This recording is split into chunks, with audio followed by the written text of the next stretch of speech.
Good afternoon, friends. This is Tracy Brown, your somatic nutrition therapist and attuned eating expert. And I appreciate your patience. I wasn't able to get online this morning, some technical issues, so I am so glad to be here and to talk about what I promised I would talk about Monday, which is when the body feels like the enemy. And I know this is a really loaded topic. I don't expect to be able to get it all figured out with you today, or I think this is a week by week kind of conversation. I know that I have with my own, personal clients. I know one that I had to take time and probably months to understand and unpack and excavate. But I find that there are two main reasons, and maybe a third. So we'll do probably all three, and then kind of get into Friday's video what you can do about it. I'll definitely give you some tips today. But two of the main things, and then maybe a number three, is number one, when people feel like their body is an enemy or the enemy, or however it feels like a threat, is that if we believe our body is keeping us from getting what we want.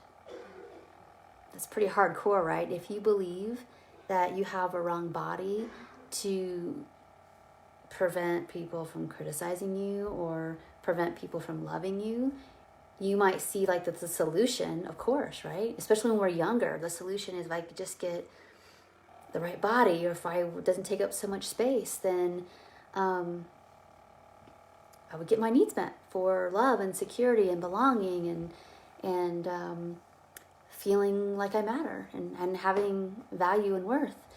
If that's the way you were treated, basically. And I know a lot of people in this day and age are still treated that way, and it's horrific, it's prejudicial, it's definitely not fair. But friends, I have to tell you, but our bodies, even if you got the body that would be not criticized, that is seen as idealized in this culture, it still doesn't make it less likely to be criticized, or more having the cultural ideal body makes it less likely that you'll be overlooked. I think that's all a matter of perspective.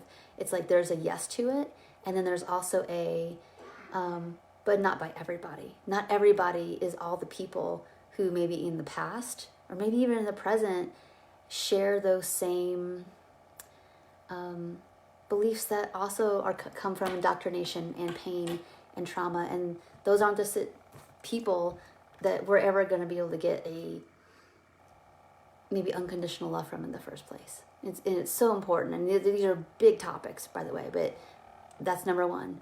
Number two is oftentimes we blame the outsides of our body for how we feel on the inside. So all my clients know, individual and in groups, is that oftentimes what is inside the container is what feels like the threat. It's not necessarily the outsides. And again, this goes back to to topic one, but every person I work with has some level of disembodiment and blaming the body for the feelings they're having.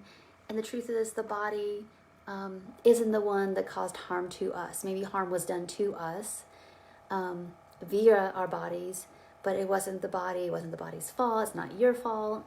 And it's so important to recognize whether this was some kind of trauma or fat phobia or whatever the issue is, that we have to dig and deal with the roots of what's going on inside the container. We have to work on regulation to get all these dysregulated feelings and sensations and parts to be identified and to make sense.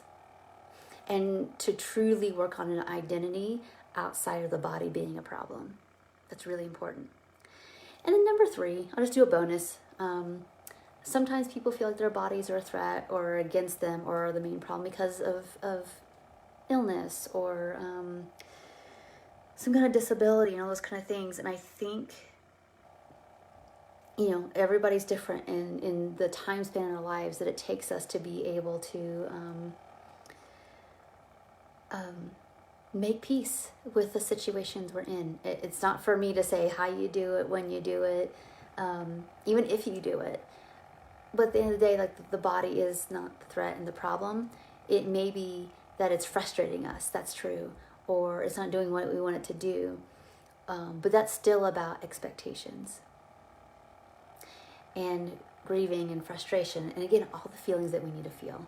So anyway, I hope this video was helpful. I know maybe it's provocative for some people. Maybe people know this and you just need to hear it again, or maybe you're hearing it for the first time, but it makes sense that your body's not your identity, your body's not the enemy, and it is the container that just wants to do the best it can do to help you on your journey in this life. And that's it. And our job is to take care of it and to use it, honestly, for service. I mean, that's really what we're here for. We're not here to like get into a certain size. We're not here to be avoidant of our feelings with it.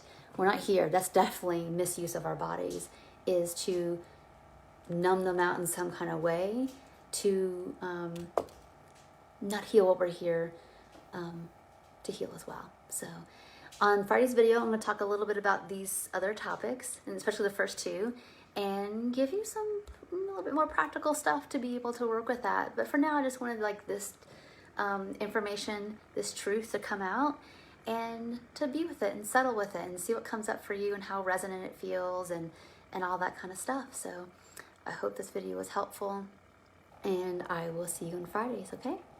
Bye for now.